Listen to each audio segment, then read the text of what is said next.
Chapter 71. Seen through the Ghost King. Delights in teasing the Ghost King.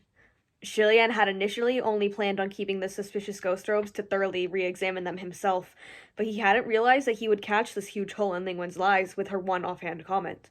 The moment Shilian wrapped his head around what it implied, he went with the flow and managed to blow apart Lingwen's armor with his crafty words. Lingwen stood there, frozen. Of course, you can deny all this, Shilian granted, but it would be easy to prove the robe's identity. All I would need to do is bring the robe to the Palace of Divine Might. Then I can have it change its form before the Heavenly Emperor and ask you to describe what it looks like. And the truth would come to light. The brocade immortal sucked the blood of over 500 people when it roamed freely in the mortal realm. It was a sinister object of great evil. Even if Lingwen had simply broken into the Temple of Divine Might to steal the robe and hadn't yet had the chance to use it to cause harm, it would have been such an unforgivable crime. It wouldn't have been such an unforgivable crime. But Lingwen was an appointed deputy general before she ascended, and the earliest stories of the Brocade Immortal surfaced long after Lingwen's tenure in that position, which meant that Lingwen created the Brocade Immortal after she had taken up her duties in the Heavenly Realm and become a Heavenly official. A Heavenly official who was duty-bound to protect humanity had seduced and murdered a human. That alone called for a severe criminal sentence. Furthermore, the human who had been lured to his demise was a future Heavenly official. Alas, the court would not handle this case with a light hand. Your Highness, you are honestly... Lingwen sighed. After a pause, she continued, Maybe it's just my bad luck that this mission was given to you. There are only 2 of us here at the Palace of Lingwen today, and we've got centuries of friendship between us. But I doubt you'd agree to it if I pleaded for you to turn a blind eye because of that. So now you're going to encourage me to turn myself into the Palace of Divine Might, am I right? Shilian sighed too. Although he and Lingwen had known each other for centuries, it had always been pure business. They had never developed a closer bond. Nonetheless, their relationship was fairly good. When he ascended for the 3rd time, Lingwen never looked down on him, even when all the others taunted him as a scrap immortal. On the contrary, she had assisted him and taken care of him. But this Brocade Immortal mission just had to land on his head. Now that the truth was revealed, it was hard to report it and harder to stay silent. My luck is bad too, Shilian replied earnestly. Lingwen crossed her arms and shook her head. Your Highness, sometimes you're smart, but sometimes you aren't smart at all. Sometimes you're soft-hearted, but sometimes your heart is as hard as iron. You are rigid as always. After a pause, she asked, So where is the robe now? It's in my custody, Shilian replied. After we're done here, I will personally deliver it to the Palace of Divine Might. Lingwen nodded, seemingly having nothing more to say. Can you tell me something? Shilian asked. Why didn't the Brocade Immortal work when Lang Ying wore it? I could probably guess, Lingwen said, but if your Highness wants the answer, will you first agree to a request? What is it? Shilian asked. Will you let me see it? The Brocade Immortal. Shilian was taken aback. I only need 1 day, Lingwen said. If I am to turn myself into the Palace of Divine Might, there may not be any opportunities to see it after. Don't misunderstand me, I'm not going to tamper with it. I was just shocked when you said he'd shown himself. She shook her head, then her eyes stared off in reverie. It's been so many years, and I've never seen Baijing appear once.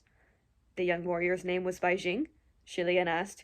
Lingwen seemed to snap out of it. Oh, yes, but people usually called him Xiaobai. Xiaobai? Shilian wonders. That sounds like they were calling him a dog. Or an idiot. Lingwen chuckled. It means what you're thinking of. I'm the one who gave him that name, Baijing. No one ever called him that, so not many knew the name. But he'll be very happy if you do. In the legend of the Brocade Immortal, the way the young man's beloved treated him made her seem cruel and terrifying.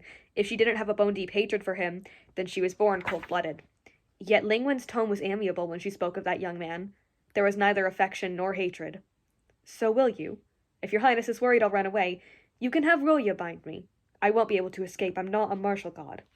For some reason, Shilian felt he should trust Lingwen. After considering it for a moment, he nodded cautiously. Very well. They left the palace of Lingwen like nothing was wrong. They greeted other passing heavenly officials as usual while they strolled down the avenue of Divine Might. Lingwen looked the same as always, and nothing gave away the fact that her hands were firmly bound by Roya under her sleeves. They didn't get very far before they ran into Pei Ming, who had just returned from his street patrol. The 2 greeted each other, then stood on the side of the road to chat for a bit, and make perfunctory pleasantries. Pei Ming stared at Shilian the entire time, and Shilian grew slightly apprehensive. Why is General Pei looking at me like that? Pei Ming stroked his chin. Not gonna lie, Your Highness, I get the jitters whenever I see you now. I feel like anyone standing next to you is going to have something go wrong. he replied earnestly, so my poor heart started pounding when I saw you walking with Lingwen. Lingwen, you'd best watch your step for the next little while. Lingwen laughed. How could that be? General Pei, please stop joking. Julia didn't know whether to laugh or cry. On some level, Pei Ming's instincts were right on target. Once back in the mortal realm, they could see Lang Ying leaning against the old tree out front as they drew close to Fuji Shrine. He was spinning the broom in his hand without a care, and next to his feet was a tidy pile of fallen golden leaves. Shilian watched him for a while before he purposely put more weight into his steps to make his approach heard. Lang Ying didn't look back, but he must have noticed their presence and quite naturally changed his posture. He returned to sweeping, then turned around and acted like he'd only just noticed Shilian and Lingwen. Shilian lightly cleared his throat. Sweeping again. Lang Ying nodded. Seeing him like this, Shilian couldn't resist patting his head like an elder would. What a good child, he praised. Lang Ying accepted the gesture without reservation. Lingwen watched them without comment. Shilian led her to the shrine's entrance and opened the door. It's in here. The moment he opened the door, he saw a figure crouched in front of the donation box, sneakily stuffing in gold bars. Shilian hurried over to drag him away. Qi-Ying, stop stuffing it full! That's really enough! I haven't even taken out the ones you put in there last time! You've jammed up the opening with them now! Lingwen nodded. Greetings, Your Highness Qi-Ying. Qi-Ying acknowledged her too. Hi. There was a wooden rack set up in the center of Fuji Shrine, and a plain hemp robe hung there. Of course, that was only what Shilian saw. Lingwen approached and gazed at it solemnly, but the robe did not react, even as the minutes stretched on. She cocked her head. My lords, I want to look at it alone. Is that all right? That's fine, Shilian said. Shilian wasn't worried. Roya had her hands bound, and she wasn't a martial god, so there wasn't much she could try. He laid a hand on Kong Yuzhen's shoulder. Let's go outside. This case was more or less closed, and Shilian could feel himself relax. The neighbors had recently given him a bunch of fruits and vegetables, so Shilian took them to the kitchen, ready to cook. His undefeated spirit should be admired as an example to all. Now that he'd stayed there for a few days, Kong Yuzhen seemed to have taken Puji Shrine as some sort of happy farm. He kept leaping around, climbing trees, stealing squash, snagging fish, and catching frogs. In a moment of Shilian's carelessness, Kong Yuzhen snuck into the kitchen and swiped a yam. Feeling the empty spot on the counter, Shilian turned to see Kong Yuzhen slipping out of the kitchen with the yam dangling from his mouth, hurrying away like a fish who had escaped the net. It's not cooked yet! Don't eat it! Shilian cried. It was precisely because it hadn't been cooked yet that it had to be eaten quickly. Once Shilian cooked it, it wouldn't be edible anymore. Shilian shook his head. Then he saw Lang Ying walking over, and his eyes turned crescent as he smiled. Lang Ying, are you free? Come help me chop some vegetables. Lang Ying seemed to have been planning to snatch the yam back from Kong Yuzhen, but when he heard Shilian's request, he came over to help without a second thought. Taking his task very seriously, he picked up the knife from the cutting board and sliced into the cabbage, cutting with the utmost concentration. Shilian watched him for a moment, then turned to rinse the rice as he chatted.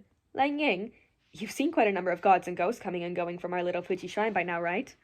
Each of them more bizarre than the next. From behind him, Lang Ying answered, Then let me ask you something, Shilian continued. If you had to pick, who among them do you think is the handsomest? Lang Ying was engrossed in chopping the vegetables and seemed to be thinking hard. Shilian lightly arched his brows. Go on, tell me. Just say whatever you think is the truth. Lang Ying answered. You. Shilian laughed. Besides me. The one in red, Lang Ying said.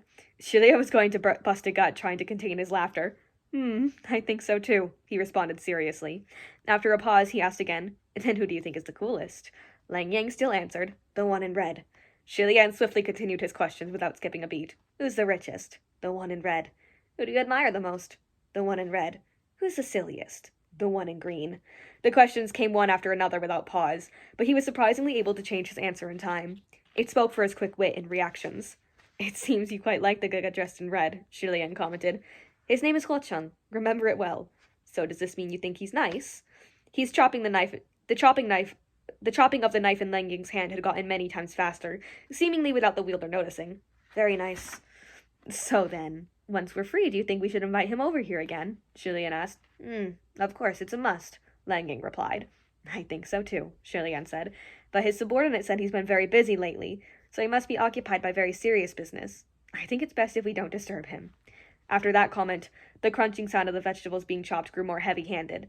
Shilian gripped the edge of the stove to support himself, his stomach straining from trying to hold back his laughter. Kong Yuzhen poked his head in the window, sweeping a look over the kitchen as he took a bite of the yam. You chopped it to shreds, it won't taste good anymore, he said to Lang Ying. What did you say? Lang Ying threatened. Shilian turned to look. The cabbage wasn't just shredded. It was pulverized into tiny scraps. He cleared his throat softly. My gosh, your knife work really is bad. After throwing all sorts of seasonings into the pot, Shilian dusted off his hands and decided to let it simmer for 2 hours, then left the kitchen. He glanced at Lingwen. She was still behaving herself in the shrine, so he continued to do his chores. He picked out a larger plank from the pile of firewood and borrowed a brush and ink from the village chief's house, then sat in front of the door, lost in thought. Once one hand held the plank, and the other held the brush. Lang Ying walked over, and Shilian looked up. Lang Ying, can you read? Do you know how to write? He asked warmly. Yes, Lang Ying replied. How's your writing? Mediocre. That's all right, as long as it's legible. Come, give me a hand again. Shilian passed the plank and brush over to Lang Ying and smiled. Our shrine doesn't have an establishment plaque. Why don't you draft one for me? Lang Ying picked up the brush at Shilian's insistence. The little brush in his hand seemed to weigh 1,000 pounds and wouldn't be moved no matter what. After a moment, he seemed to concede defeat and put down both the brush and plank. A helpless voice came from underneath the bandages. Gaga, I was wrong. The voice didn't belong to Lang Ying at all. Though it was crisper and more boyish than it normally was, it was clearly the voice of Huocheng.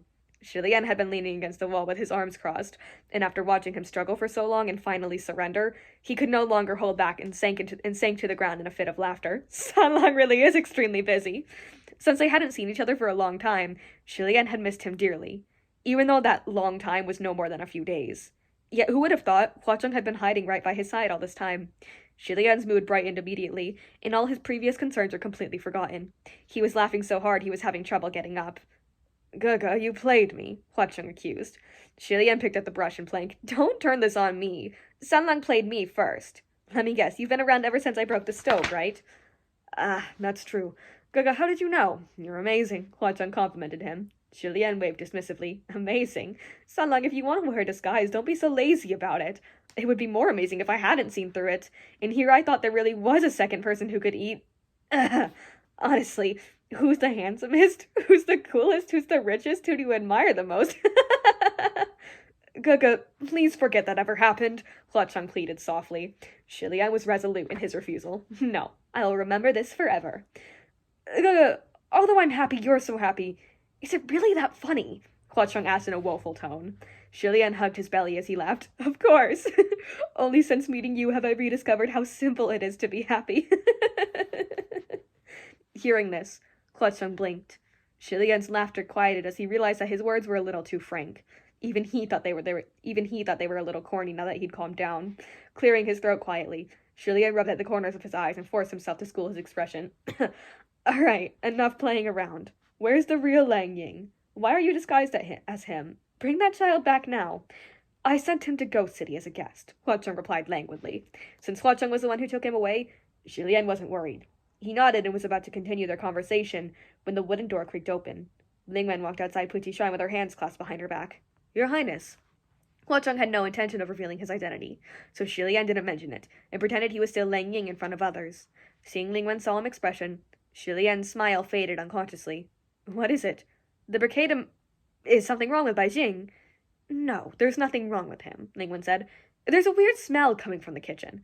Is your Highness cooking something? Oh, I am. It's simmering on the stove, Shilian replied quickly. After some thought, Lingwen used a courteous tone to say very discourteously, Please clear it away, your Highness. Whatever you're cooking, it's probably ruined by now. 2 hours later, evening had come.